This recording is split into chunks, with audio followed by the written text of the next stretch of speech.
un infierno. Y en la cárcel luego, cuando va a salir 3 años y medio después, se traga 13 huilas para ir a ordenar crímenes. Es decir, yo no entiendo el nivel de lavado de cerebro que le han hecho a estos jóvenes para que sean tan estúpidos. Porque realmente están en un nivel de estupidez que no es ni siquiera entendible, humanamente entendible.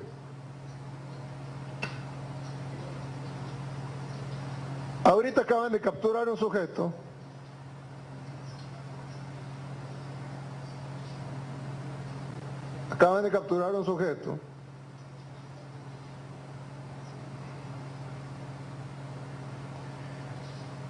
que estaba extorsionando a una persona.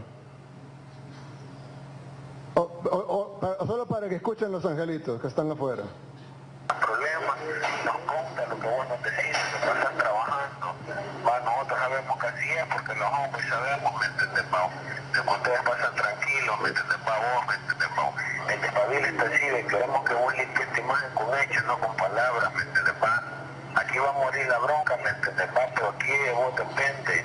No te vamos a venir a exigir los 700 paras que los hombres perdieron, pero sí queremos de que para ahora limpies tu imagen y le tires paro a los hombres. Y limpiar esta imagen, ¿me entiendes? Tirándole paro a los hombres del Estado con 200 paras, ¿me entiendes? A cambio de respetar tu vida y la de tu familia. Si querés cortar la llamada, pagar el teléfono, a nosotros no nos importa. Nuestra obligación y deber es hacerte ver las cosas y decirte cómo está la onda. Ya si vos no le pones mente, vos no te voy a decir algo, y estas palabras que no se te olviden, aquí están todos los hombres. Sea ahora, mañana, puede ser dentro de una semana, hasta dentro de un mes. El día, la hora y en el lugar que menos te lo imagines, nosotros vamos a actuar y vamos a reventarte el primer familiar que te veamos. Así que simple y sencillamente queremos que este problema se arregle de la mejor manera, pero si vos no pones de tu parte, nosotros, ¿me entendés, Pau? En cualquier lugar que sea te vamos a capturar. Ya si vos haces las cosas como te estamos diciendo ahorita, aquí muere el problema, aquí no ha pasado nada, todo tranquilo, ¿me entendés? ¿Te queda claro algo? Sí. ¿Estás escuchando? Sí, me queda claro. Vaya, entonces...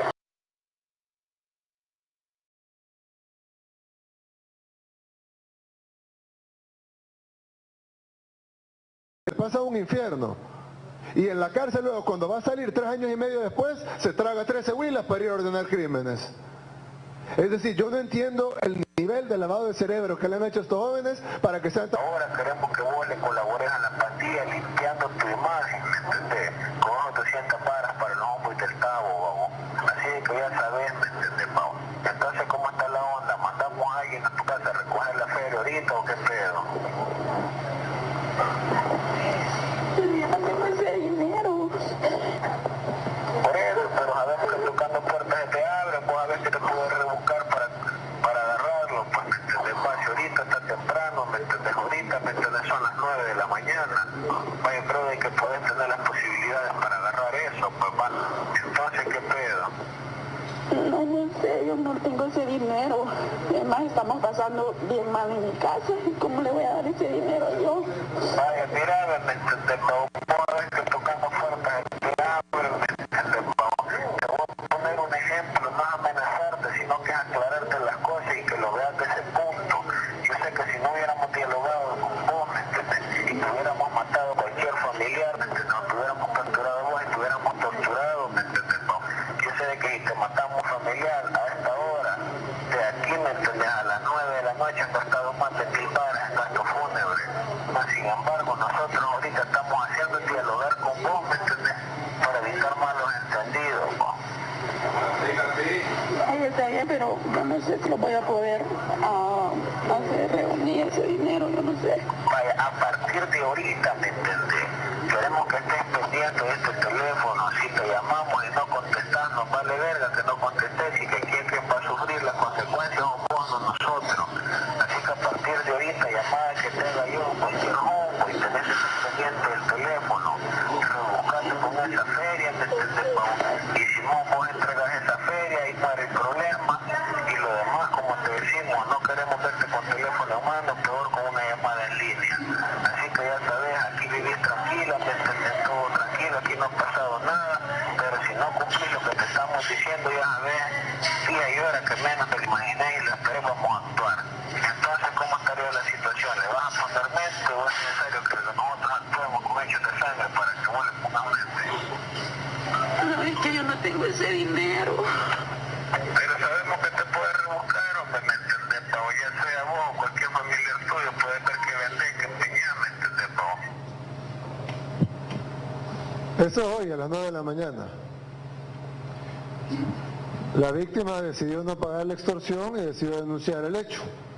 Ahora el extorsionista está capturado y ella no tuvo que pagar el dinero que le estaban exigiendo.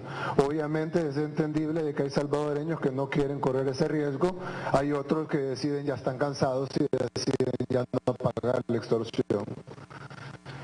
Y hay que recordar que cuando inició este fenómeno, el fenómeno de las pandillas eran mínimos,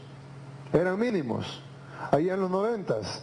Se dejó crecer y allá por el año 2000, año 2001, cuando se lanzó el plan Mano Dura, que básicamente fue, pues no tuvo nada de dura, simplemente fue un show que se fue a montar ahí en la DINA. Luego se dejó que crecieran estas estructuras y los homicidios tendieron al alza. Luego se implementó el plan Super Mano Dura, que también fue un fracaso, y los homicidios tendieron al alza otra vez. Incluso estábamos revisando con el comisionado Arriaza que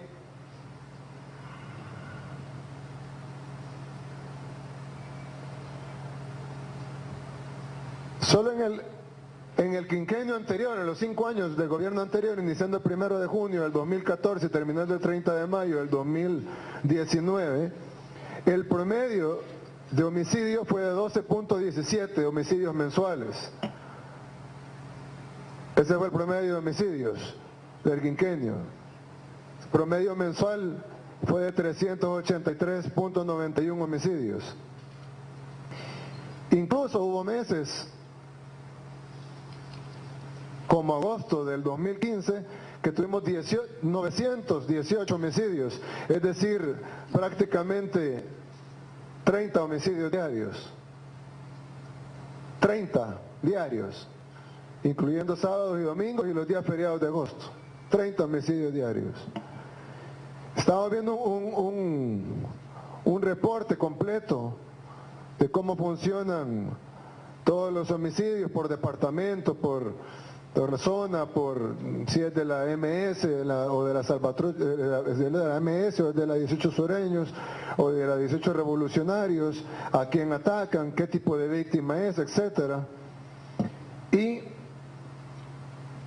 de nuevo lo que tenemos es que tenemos los homicidios básicamente fueron subiendo todos los años, 2009, 2010, 2011, luego tuvo una baja artificial producto de la tregua en el 2012 y en el 2013, pero igual esa baja no es tan significativa. Bueno, y además justo, sí, en tu reporte, correcto, pero justo cuando bajan los homicidios, aumentan los desaparecidos. Y luego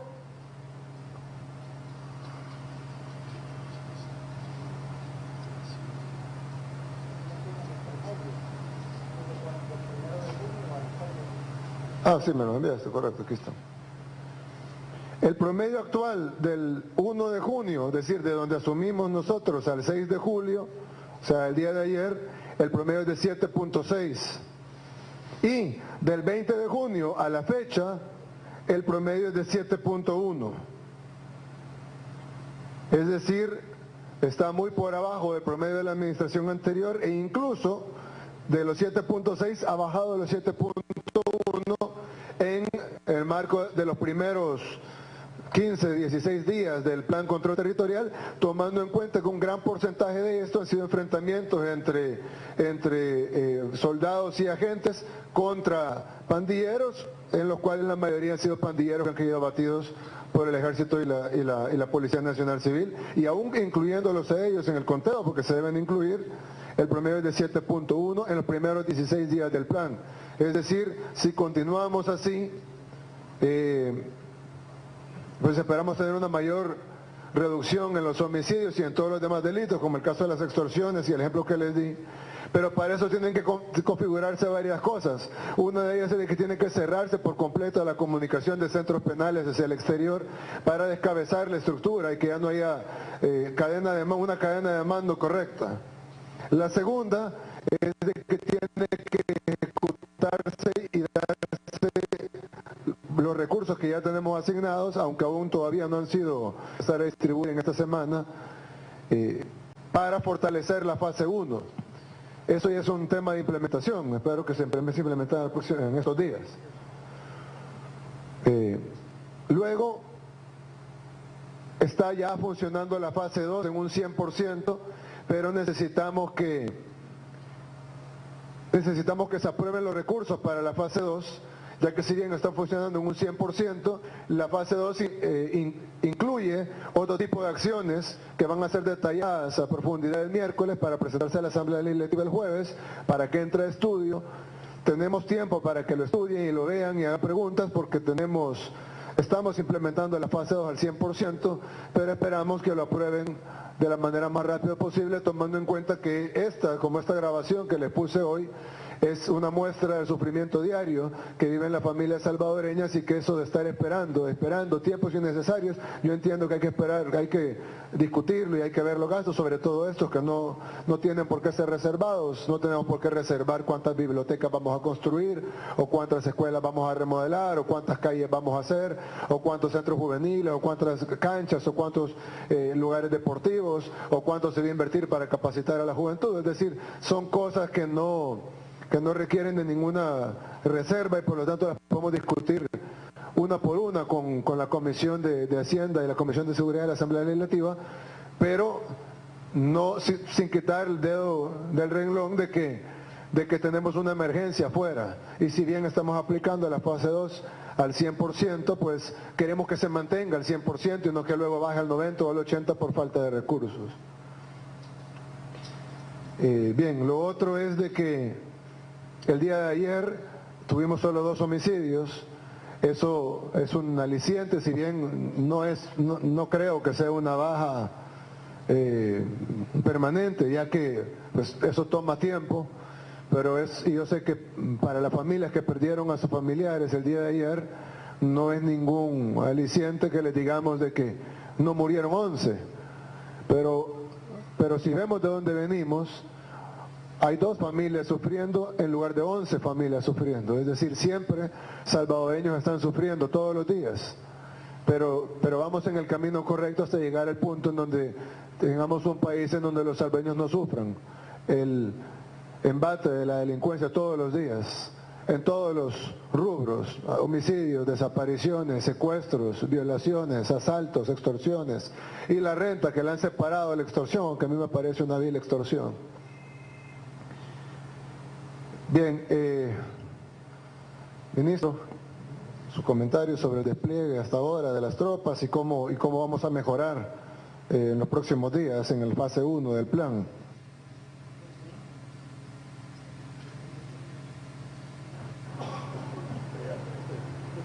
Gracias, señor presidente. Bueno, señor presidente, respecto al despliegue, hemos estado supervisando los diferentes puestos y hay una sensación de la población real que el efecto ha sido positivo y se está logrando los objetivos que nos planteamos, que era recuperar esos territorios y que sea de manera sostenible. También al respecto hay una buena integración entre la Policía Nacional Civil y la Fuerza Armada, cosa que no sucedía. Cada institución estaba actuando por su lado. Y eso ha generado que la población civil comience a tener confianza en las autoridades. Y ese audio que usted colocó es un ejemplo de eso, señor presidente, que ya la población tiene la confianza de denunciar y sabe que hay una respuesta de las autoridades involucradas. Entonces, señor presidente, por el momento se están logrando los objetivos. estamos también preparándonos para las otras fases que usted en su momento lo hará del conocimiento, de tal manera que las personas que están pensando que qué va a suceder y si esto va a ser sostenible, nosotros estamos preparando para que sea sostenible. Dos cosas. Uno, hoy estuvo en la madrugada usted, creo que en el centro histórico, ¿dónde estuvo? Sí, señor presidente, estuve en el centro histórico y algo positivo, a las 23, un poco más de las 23 horas, 11 de la noche, era agradable ver familias caminando por ahí bien tranquilos, o sea, familias enteras, con niños, los padres, hijos, sobrinos, caminando por ese lugar, y hay un movimiento, o sea, que se ha recuperado, se está dando vida a El Salvador, y ese era uno de los objetivos, señor presidente, que recuperar esos territorios. Entonces, de igual manera está sucediendo en otros lugares donde está la presencia de la Policía Nacional Civil y de la Fuerza Armada, y la población se acerca a nosotros, da recomendaciones, entonces es un indicador, señor presidente, que los objetivos se están logrando. Gracias. Comisionado, si nos da un reporte de los elementos de la policía, por favor. Sí.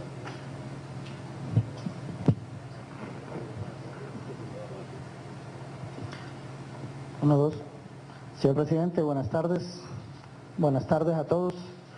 Sí, en lo que respecta a la Policía Nacional Civil, pues los resultados son tangibles, la gran cantidad de capturas, incautaciones, decomisos y especialmente la percepción ciudadana, que es la que nos está guiando y nos está apoyando. Hay mucha gente que nos está llamando, nos está diciendo que qué bueno que este plan nos está dando los resultados, y en todas esas colonias, en todas las zonas urbanas y rurales de lo que es los 17 municipios que usted nos encomendó en la primera fase del plan de control territorial, la presencia ha sido visible. La verdad es que es una experiencia que estamos capitalizando conjuntamente con la Fuerza Armada. Yo pienso que estos son momentos históricos en los cuales tanto Fuerza Armada como Policía, en su patrullaje preventivo conjunto y los enfoques directos de la focalización de la seguridad pública, es primera vez. Y digo es primera vez porque tenemos acá desde el año 94 que iniciamos esfuerzos conjuntos entre la Fuerza Armada y la Policía, y nunca habíamos tenido esos resultados. Esperamos que como Policía Nacional Civil consolidemos bien la cantidad de recursos que poco a poco lo estamos haciendo llegar tanto al personal de la Fuerza Armada como la Policía, y esperamos que esos 17 centros históricos, especialmente el centro histórico de San Salvador, pues verdaderamente la población vaya viendo que sí, este plan y este trabajo es real y que lo estamos haciendo ya de carácter permanente para quedarnos y no solamente para poder llegar a hacer el show, como decíamos o como decíamos antes. De mi parte, como director de la Policía Nacional Civil, señor presidente, agradecerle a todo el personal operativo, administrativo, los señores oficiales, los señores jefes, y en especial a todos los miembros de la Fuerza Armada y al liderazgo suyo bajo la conducción del ministro de Justicia, el señor viceministro, y el Estado Mayor Conjunto de la Fuerza Armada con sus jefes militares. Agradecerle este esfuerzo, este empeño y este nuevo proyecto que ya se está haciendo realidad para los salvadoreños. Muchas gracias. Gracias, director. Tengo entendido que hay más de 4.000 capturas en lo que van de esos 36 días. ¿Es correcto? Sí, llevamos un aproximado de 4.300 capturas desde el 1 de junio hasta la fecha. Ahí estamos hablando capturas en flagrancia, órdenes judiciales, órdenes administrativas, privaciones de libertad de menores, que son localizaciones. Ahí va todo el consolidado. Así es que son resultados satisfactorios. También ha habido incautaciones de droga, incautaciones de armamento, armamento que han dejado abandonado. Vi que dejaron abandonadas unas granadas ayer o antier. Ayer. El día de hoy capturamos una persona que traía 2 fusiles de Honduras, una operación de trabajo ahí coordinado Honduras. Y bueno, le hemos quitado ya dinero a los extorsionistas, hay ranfleros, palabreros que están saliendo en desbandado, están recogiendo el dinero y también los estamos capturando. Y la verdad es que los resultados ahí están y son reales. Excelente, gracias. También entiendo que hoy que venía en camino para esta reunión, hablé con el ministro de Hacienda, me dijo que los fondos que aprobó la Asamblea ya están disponibles a partir de mañana para que se empiecen a solicitar ambas carteras de Estado, tanto la policía por medio del Ministerio de Seguridad y Justicia como de la Fuerza Armada. Empezar a solicitar esos fondos, ya están disponibles, ya que ya él y yo ya firmamos el decreto. Así que ya a partir de mañana pueden empezar a solicitar los fondos para reforzar todo lo que se iba a reforzar, incluyendo la alimentación de los agentes y de los policías, los agentes y los soldados, que como hemos visto hasta el día de ayer, hasta el día de hoy, ha sido increíblemente precaria. Es decir, nos heredaron un nivel de precariedad altísimo, pero es importante que resolvamos ya tenemos los recursos, a partir de mañana pueden empezar a solicitarlos y es importante que resolvamos eso ya, porque esta gente, como bien dijo usted, director, está dando su tiempo, está dando su esfuerzo, un riesgo grande que están corriendo todos y pues lo menos que podemos hacer es que tengan una alimentación correcta, además de otras cosas, pero de eso lo hablaremos luego. Si quieren. Adicionalmente, señor presidente, a lo que se acaba de mencionar, también es importante recalcar que muchos de los soldados, después de terminar su servicio, iban caminando más de 5 kilómetros para llegar al lugar donde van a descansar y tal vez les tocaba descansar 3-4 horas. Yo estuve conversando con ellos anoche y ellos manifiestan su complacencia en el sacrificio que están haciendo, pero les agradaba ver a la familia caminando ahí. Y eso era como el premio, el incentivo que ellos tenían, que estaban viendo ya los efectos.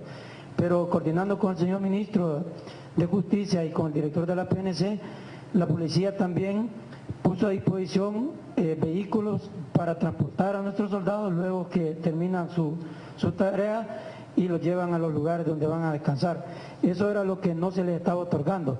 Adicionalmente nosotros hemos estado visitando las unidades militares y ordenamos yo al CALFA que comience la producción de uniformes a fin de proporcionarle los uniformes y las botas a los soldados. Usted nos dio la orden, señor presidente, que hay que mejorar la calidad de los uniformes y también estamos trabajando en eso, pero por el momento les estaríamos proporcionando muy pronto los uniformes nuevos y las botas al personal que lo requiera, señor presidente, para dignificar el trabajo que ellos están haciendo.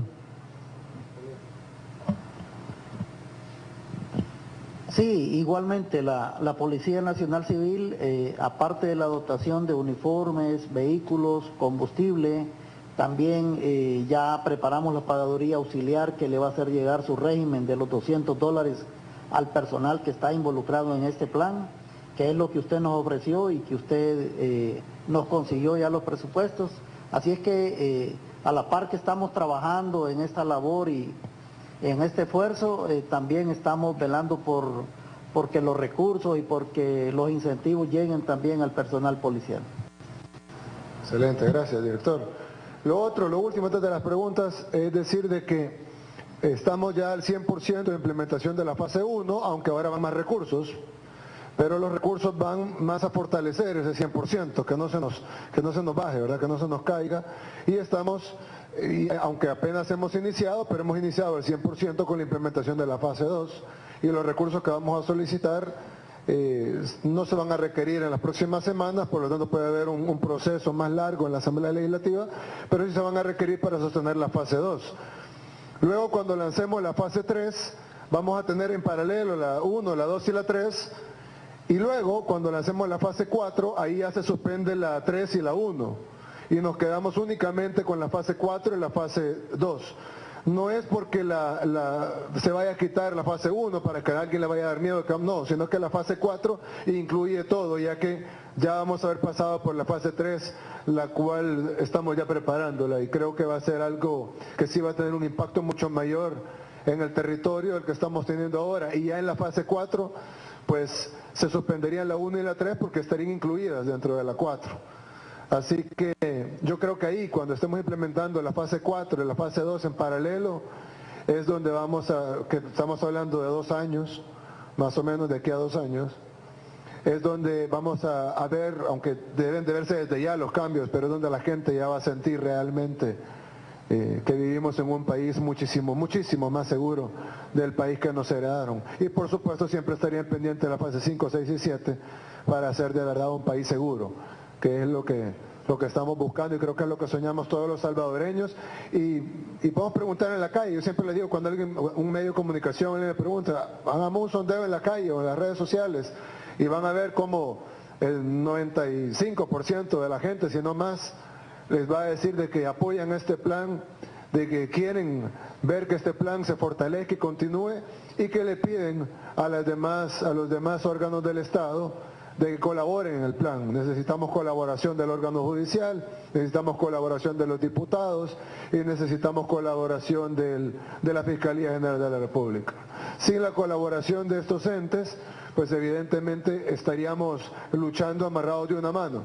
Igual lo vamos a hacer. Igual vamos a hacer un país seguro, pero va a ser muchísimo más difícil si no contamos con la colaboración de estos otros 3 entes, llamémosles del Estado, la Asamblea Legislativa, la Corte Suprema de Justicia y todo el órgano judicial y la Fiscalía General de la República.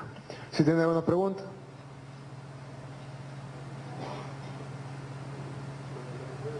Hola. Vamos a dar inicio a esta conferencia con la periodista de Radio Nacional, Claudia Chicas. Buenas tardes, presidente. Buenas tardes al Gabinete de Seguridad.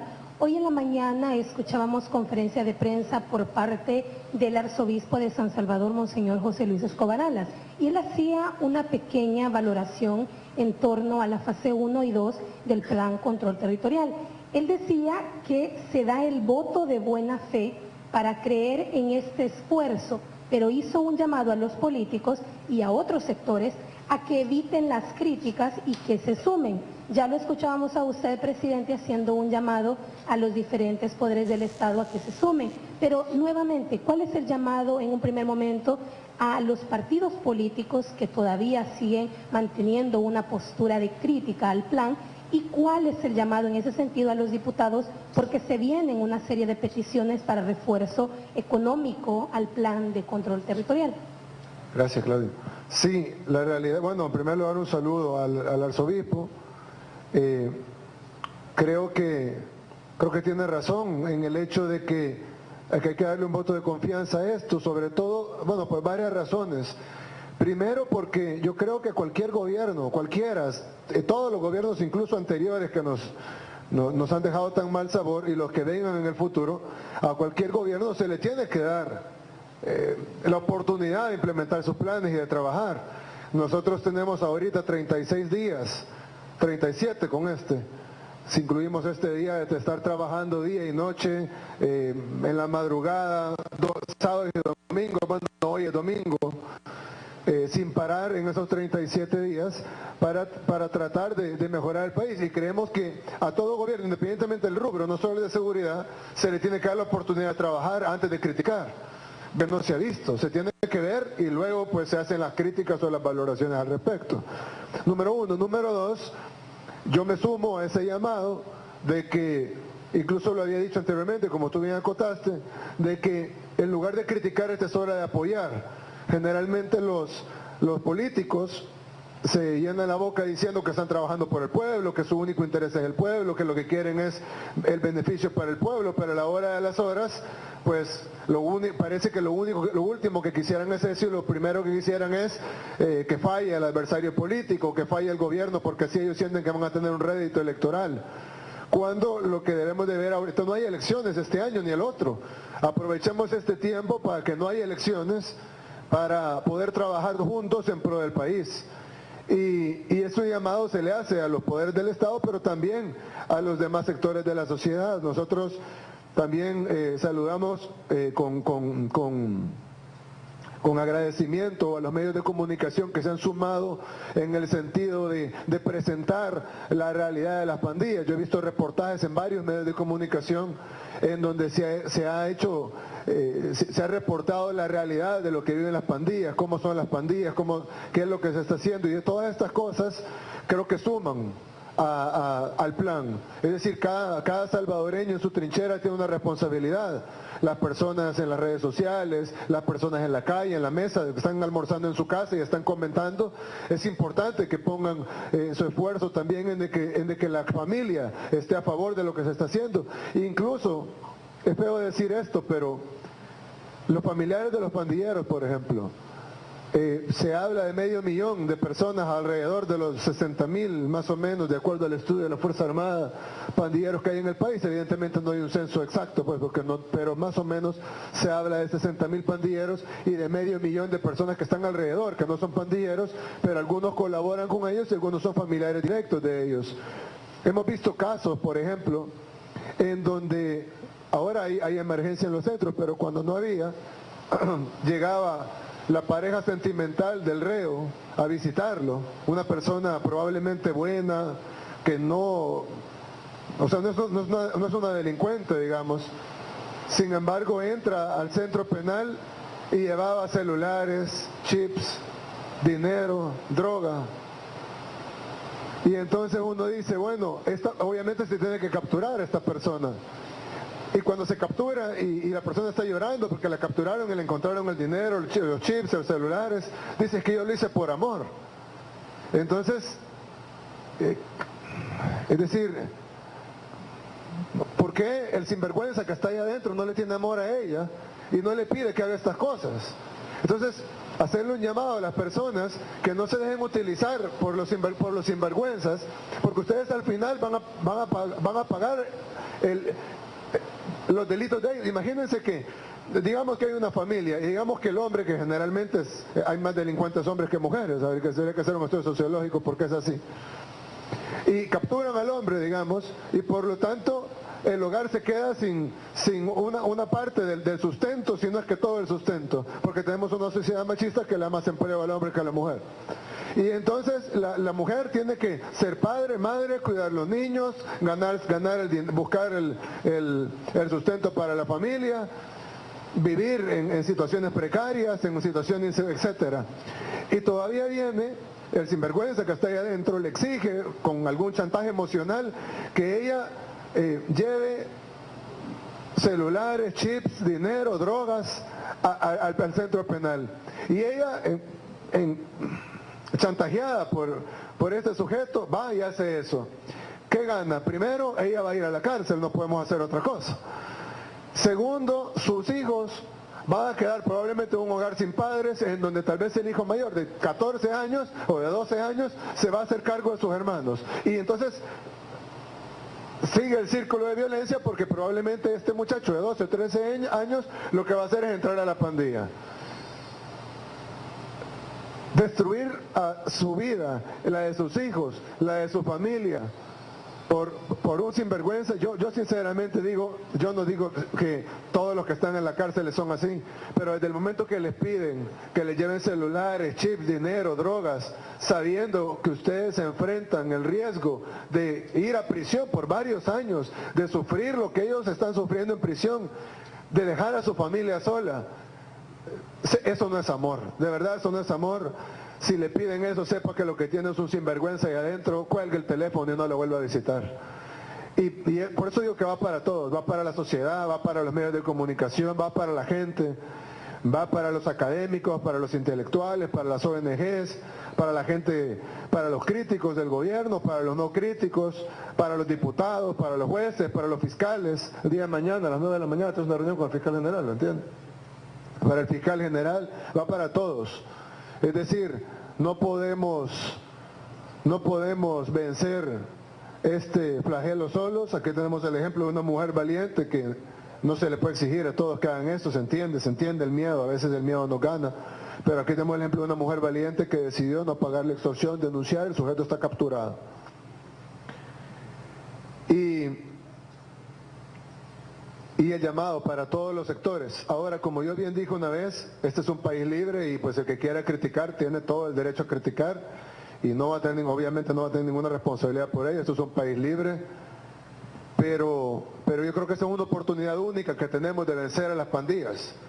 Ya trataron en los 90, ya trataron en la década anterior, ya esta década se acaba en 6 meses y no se pudo. Lo que tuvimos fue más muertes, más pandilleros, más extorsiones, más violaciones, más delitos que crecieran y se fortalecieran estas estructuras. Y ahora que vemos la posibilidad de vencer por fin a este mal que sufren los salvadoreños todos los días, pues yo creo que es hora de que nos unamos todos y lo resolvamos. Ya hubo una experiencia cuando en el año 2000, cuando habían estos secuestros, que todas las semanas secuestraban 2 o 3 empresarios, se unió la sociedad. Incluso recuerdo que hasta la NEP y todos se unieron, pusieron dinero incluso para contratar expertos, etcétera, y todos se unieron y se resolvió el tema de los secuestros, y desde entonces han pasado casi 19 años y ese tema de secuestros no es un tema prioritario como lo era en aquel tiempo donde se sabía de 3 o 4 secuestros a la semana. Ahora estamos hablando de un problema mucho más grande y por ende muchísimo más grande y que afecta a toda la población, no solo a 3 o 4 personas a la semana, y por ende necesitamos una unión mucho más fuerte, necesitamos mucho más recursos y necesitamos poner al Estado en función de eso. Ya lo estamos poniendo en función no solo de la disuasión y del combate y de las capturas, más de 4.300 capturas en lo que va de nuestro gobierno en estos 37 días, y en las incautaciones de armas, de droga, de dinero, de vehículos, de uniformes policiales y de la Fuerza Armada, de munición, granadas, armas largas, etcétera. Sino que también se está trabajando fuertemente en la prevención del delito, en competirle, en disputarle los jóvenes a las pandillas, y lo estamos haciendo de una manera integral. Solo llevamos pocos días del plan, pero ya se ha sentido en varias comunidades del Gran San Salvador, y esta semana empiezan a ir a las comunidades de Oriente y Occidente. Y se va... bueno, los centros penales, ya se cortó la comunicación, se han hecho requisas. Acá hay un ejemplo de algunas de las cosas que se han encontrado en las requisas. Como pueden ver, hay armas, y estas que ven aquí, cosas pequeñas, las ocupan a veces para hacer las huilas en los plásticos.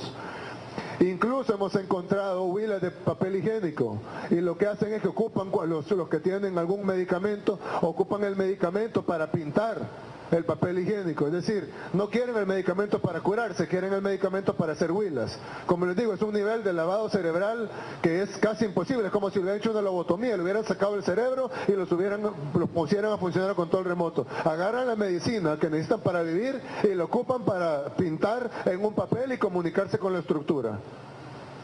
Ocupan pasta de dientes para pintar el papel higiénico. Ocupan pedazos de cable que generalmente agarran en las cosas donde se cuelga la ropa, etcétera, y ocupan ese pedazo de cable para escribir en plástico. Vamos a hacer una prohibición total de plástico, por cierto, ya que es el material más durable, que se lo pueden tragar, lo pueden enjeretar, se pueden lavar. Es decir, es un material demasiado duradero para tenerlo dentro de los centros penales, así que lo vamos a excluir. Vamos a hacer una prohibición total del plástico, incluso en las tiendas penitenciarias, porque en las tiendas penitenciarias pues, ahí metían bolsitas de boquitas, metían botellas de agua, etcétera, y ellos las compraban y luego lo usaban para hacer huilas. Por eso a veces se ha levantado la emergencia. Ahorita que hay emergencia, pues no hay nada de eso, pero vuelvo a hacer la advertencia que hice la vez pasada. No vamos a levantar la emergencia en centros penales hasta que no dejen de matar a los salvadoreños. El día de ayer hubo 2 asesinatos, el día de hoy llevamos 2. Ojalá Dios primero no se vaya a incrementar. Dejen de matar. Si dejan de matar, sus homeboys o homies, o como le quieran decir, a sus amigos que están adentro, van a ver la luz del sol, van a tener talleres, van a tener clases de deporte, no van a tener lo que tenían antes en el tiempo de la tregua, PlayStations, strippers, etcétera, pero sí van a tener computadoras, celulares, Wi-Fi y todo lo que le puso la tregua. Y eso lo captaron los medios de comunicación cuando estaban sacando los televisores, los PlayStations, los juegos de video, y le preguntan al director de centros penales en aquel tiempo, a Rodil Hernández, y dice el sinvergüenza, es que les estábamos enseñando videos educativos. Y encontraron películas pornográficas, habían videos de strippers que le llevaban a hacerle shows a los reos, encontraron PlayStation, no sé qué juego educativo le pusieron el PlayStation. Sinvergüenza, ¿verdad? Ponían al lobo a cuidar a las ovejas, o lobo a cuidar a los lobos en este caso.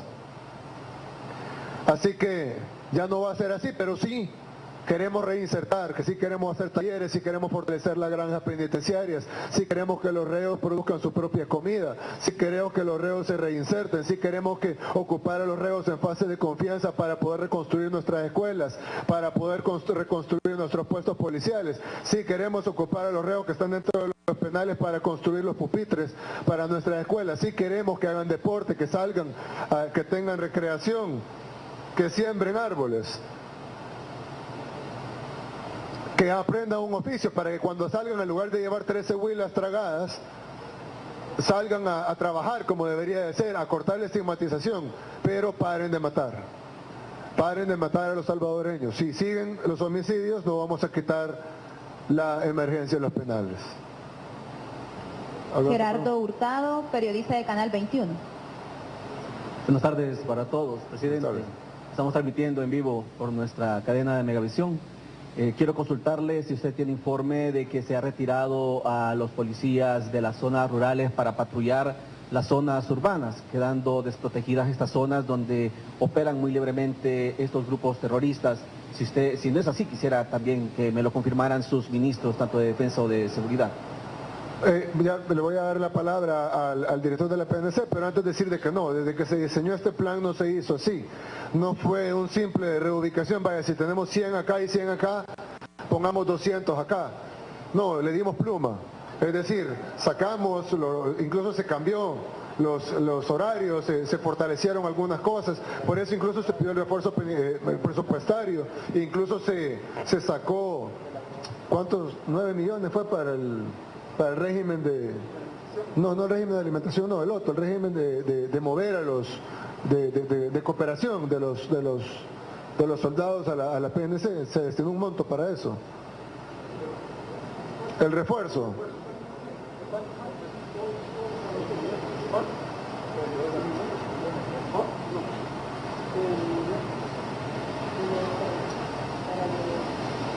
Para los 7.300, señor presidente. Para los 7.300 soldados que iban a colaborar, ¿se destinó cuánto dinero? Son alrededor de 20 millones más o menos. 20 millones de dólares. Entonces se destinó 20 millones de dólares para sacar esos 7.300 soldados y luego también se hizo cambios en el... ¿Se puede, director, por favor? Sí, también en la Policía Nacional Civil lo que ha pasado es que la Fuerza Armada y la Policía Nacional Civil a nivel nacional tiene un protocolo de actuación en la cual mantenemos los grupos conjuntos de apoyo a la comunidad en diferentes lugares, en lugares de las zonas rurales, en zonas suburbanas y en algunos lugares estratégicos en los cuales se ha dado la movilización ciudadana por amenazas a grupos criminales. En esos lugares se mantiene el apoyo de la Fuerza Armada conjuntamente con la Policía Nacional Civil. Lo que ha habido es una reorganización, un planteamiento operativo organizacional en lo que son 17 municipios, que es la orden del señor presidente en la fase 1. Estamos hablando de los propios centros históricos. Pero sí, lo que es el despliegue territorial entre la Fuerza Armada y la Policía Nacional Civil en la zona rural del país se mantienen. Bueno, nosotros mantenemos las siguientes tareas.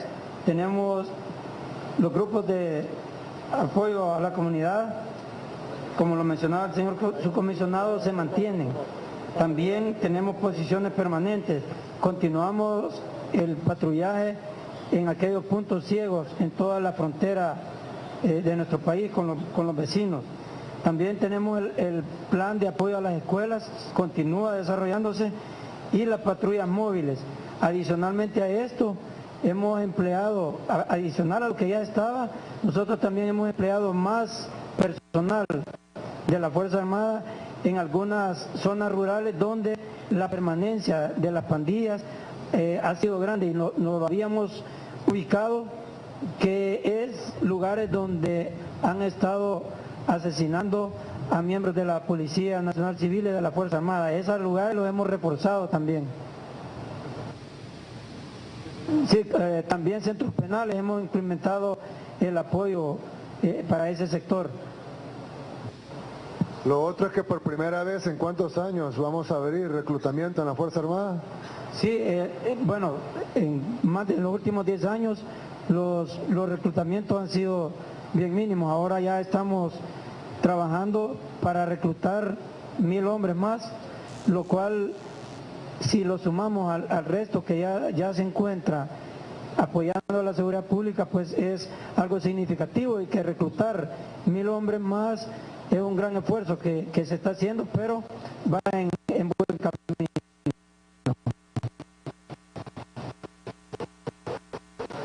Ahora eso ya es otro dato de la fase 3, así que no. Hola. Presidente, perdón, también quiero saber qué tipo de informe tienen con relación a los pandilleros que están huyendo hacia otros países. Sí, entiendo que debería de existir alguna conversación con las fuerzas policiales de otros países para poder retener o contener a esos pandilleros que están huyendo hacia Guatemala y hacia Honduras. Hace poco han presentado a alguien que estaba huyendo hacia otras zonas. Quisiera saber si están capturando pandilleros cerca de las fronteras, y si hay algún tipo de conversación o si hace que hace falta. Sí, hemos tenido reportes primero hemos tenido reportes de pandilleros que huyen de las zonas que están bajo el plan de control territorial, fase 1. Luego tenemos pandilleros que no solo huyen de esas zonas, sino que huyen incluso de las comunidades porque hay patrullajes, etcétera, y se han ido al campo. Incluso se han desmantelado, ustedes mismos han visto campamentos. Había un campamento tipo guerrillero donde fallecieron dos pandilleros en enfrentamiento cuando encontraron el puesto, digamos, el campamento. Incluso se encontraron granadas y fusiles en el campamento algo que hace 10 años o hace 20 años mucho menos no se miraban campamentos, es decir, era un fenómeno urbano de las pandillas. Ahora pues han evolucionado, digamos, y también ha evolucionado. Ahorita tenemos reportes por la presión, como pasa en todo. Si uno aprieta aquí, pues generalmente se infla acá. Pero en el caso nuestro se ha mantenido todo el país. La fase 3 y la 4 van a venir a aliviar el resto, aunque se mantienen las fuerzas aéreas y se han reforzado, como el caso de centros penales y las fronteras, pero también en la fase 3 y 4 pues se va a complementar el resto del país. Pero hay un tema importante, y es de que sí es cierto, se ha dado huidas de pandilleros hacia Guatemala y Honduras, más que todo, y aunque algunos a Nicaragua también, y hay una fuerza de tarea conjunta, no sé si nos puede informar. Sí, efectivamente, señor presidente. En el marco de la Conferencia de Fuerzas Armadas Centroamericanas existe la Fuerza de Tarea Trinacional, que fue lanzada aproximadamente hace 2 años y medio, en donde los comandantes militares, digamos, de El Salvador con Guatemala y El Salvador con Honduras, mantienen coordinaciones bimensuales, en donde se planifican patrullajes a lo largo de la frontera terrestre. El esfuerzo entre los dos es de inteligencia y de operaciones principalmente, y tiene de todos aquellos delincuentes en base a cruzando las fronteras entre los 3 países. Hay una coordinación permanente y constante entre los comandantes de zona militar de los 3 países para precisamente contrarrestar ese tipo de movimientos ilegales a lo largo de la frontera, señor presidente. Gracias. Hay que acotar otra cosa. Todos estos movimientos uno pensaría que, en primer lugar, no todos se están moviendo, hay 4.300 capturados. Número 2, hay deserciones. Todo depende de qué nivel, en qué nivel está la pandilla. Si está en un nivel muy bajo, la deserción es fácil. A veces usan muchachitos jóvenes de 12, 13, 14 años, los utilizan para postes o para antenas. Está en un nivel de no miembro, sino de colaborador de la pandilla. Para ellos es muy fácil desertar. Diferente para un miembro activo de la estructura pandilleril, es más difícil.